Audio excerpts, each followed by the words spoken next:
What's going on, guys? It's Brandon back here, and last night, Game 15 against Arizona, I wasn't able to watch as the game was on ESPN Plus and Hulu, in which I don't have.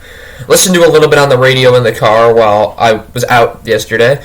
November 12th, 7:30 p.m., the Hawks took on this team, the Arizona Coyotes. You may be asking where I got this jersey from. I got it yesterday for my birthday from my parents.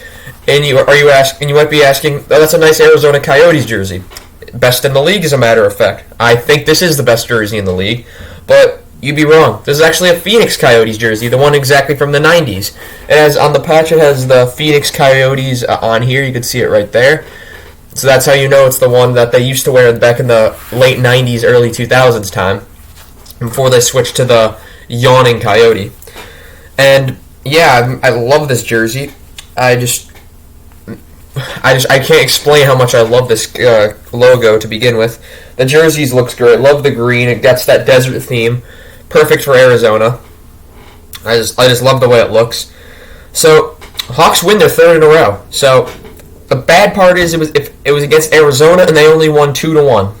Scott Wedgwood played incredible. So for Arizona, so Wedgwood saves 27 out of 29 in the loss. Fleury saves 22 out of 23 in the win.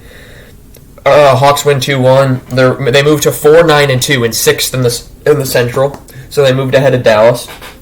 They're 1 point behind Colorado, but they have played a lot more games than Colorado. Other things around the league, these four teams just keep switching. Buffalo wins, beat Edmonton, so they move up. Anaheim is supposed to be ahead of Calgary here, so I'm not sure why they're not. I must have forgot to do that. Sharks have moved down. The Devils moved up, Capitals moved up. Ovechkin passed Brett Hull and is now moved into 4th on the list. Anyway, that's enough of that. Ottawa's moved down. Now there's a few teams. You got 3 teams that are behind Chicago in the standings right here, and it's quite interesting. Just gotta hope the Hawks keep winning. Their next game is against Seattle on November 17th in Seattle, so that'll be a fun game to watch on TNT. So that'll be fun. But anyway, as I said before, the Hawks, this is their third in a row. They outshot Arizona 29-23. They outhit Arizona 35-20, and they lost in faceoffs 27-22. But that is fine. On the power play, they go 1 for 5. Arizona goes 1 for 3. Borgstrom was finally back in. He's finally cleared to play, and Gaudette was out. Kessel for Arizona ties Gary Unger for streak of games played at 914, which is third all-time now. And the reason I'm wearing this jersey today, even though Arizona didn't win, is because there's going to be only a few other times this year I might have been able to wear this jersey. And I might just change it up. Whenever I have a Vegas jersey, whenever the Hawks play Vegas, no matter if they win or lose, I'll wear that jersey just to switch up the jersey theme.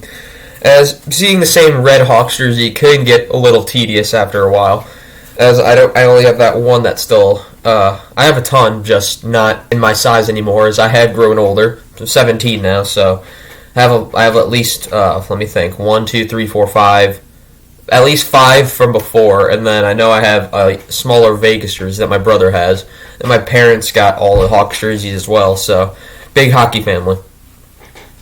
And yeah, just can't get over how much I love this logo, sorry. Okay, let's go to the game. In the first, I couldn't watch this game, so I couldn't really take great notes. I watched highlights. Very boring game, I will say that. I'm glad this is one that I couldn't watch, because this was a very boring game. And in the first, it's a 17:01 Arizona penalty to Andrew Ladd for interference, which would be killed. I forgot Ladd was in Arizona, former Blackhawk twice. Won the Cup with them in 2010. 15:58 Chicago penalty to Taves for hooking, which would be killed. Second, and then go to the second period, and then we're on a delayed penalty call, and at 14:34, it's a Chicago goal from Alex DeBrincat on a beautiful setup from Kane, and Kane was about to go coast to coast, and then at the last minute to pass it to DeBrincat, who one times it into the back of the net from Kane and Stillman to make it 1-0. Wedgwood complained, and the announcers, I was in the car when I heard the goal. The announcers were saying like Wedgwood was complaining, and I'm like, then I watched the highlights back. I still don't know what he was complaining about. If maybe saw someone, Arizona player, grab possession of the puck, because no one ever did, and they actually challenged it. The Arizona bench challenged it, and the call stood. It was a good goal. So at 14:34 as well, there was an Arizona penalty for delay of game via the coach's challenge, which was served by Barrett Hayden. Don't know that name. I know the last name Hayda. I didn't know his first name was Barrett. Then we go to 2:19. Arizona penalty to Labushkin for slashing, which would be killed. Then with 6 seconds remaining in the period, 3 penalties are called. Chicago penalty to Strome for high sticking, Chicago penalty to Strome, which would be served by Hardman for roughing, and Arizona penalty Labushkin for roughing, which both roughing calls canceled out, so it was just an Arizona power play going into the third.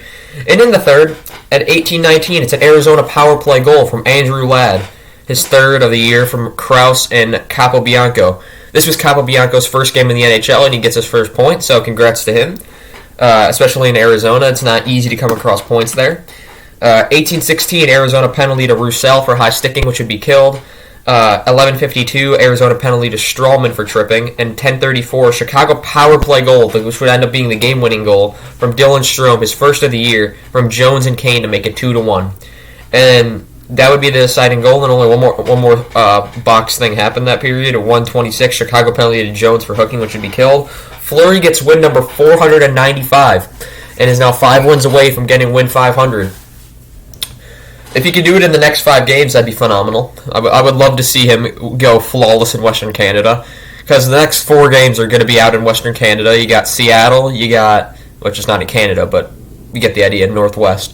I'm not sure in the order, but I know you got Vancouver, Edmonton, and Calgary. Those are Vancouver. They've already lost to once this year, and Vancouver's been struggling. So hopefully they can get the jump on them. Seattle, they're struggling. They're even lower than Vancouver. So if they can beat Seattle in their own building, it's going to be a fun game to watch either way. Seeing Seattle play their first game against Chicago. I remember when they played Vegas for the first time. I have family that lives in Vegas, so I also had that Marchessault jersey. So it was a fun game to watch.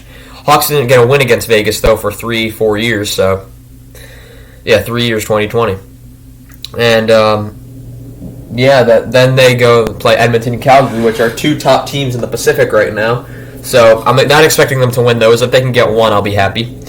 And then I think they come back home after that, but we'll see. And this is the second out of 5 games I won't be able to watch this year. The first one came in preseason, was a game against St. Louis. Then you had this game against the Arizona Coyotes. And then later in the year, I think it's January 4th versus Colorado. One of the last games of the season against Philadelphia. And in between both of those games, you have one against LA in March, I think. So those are the 5 games I won't be able to give to you from my own eyes, but I'll watch highlights. I'll grab the ESPN scores sheet. I'll look at other sources to see what happened. And that's all I have for you guys today. Thank you guys for watching. I'll see you all next time. Let's see if the Hawks can keep this streak going. Goodbye.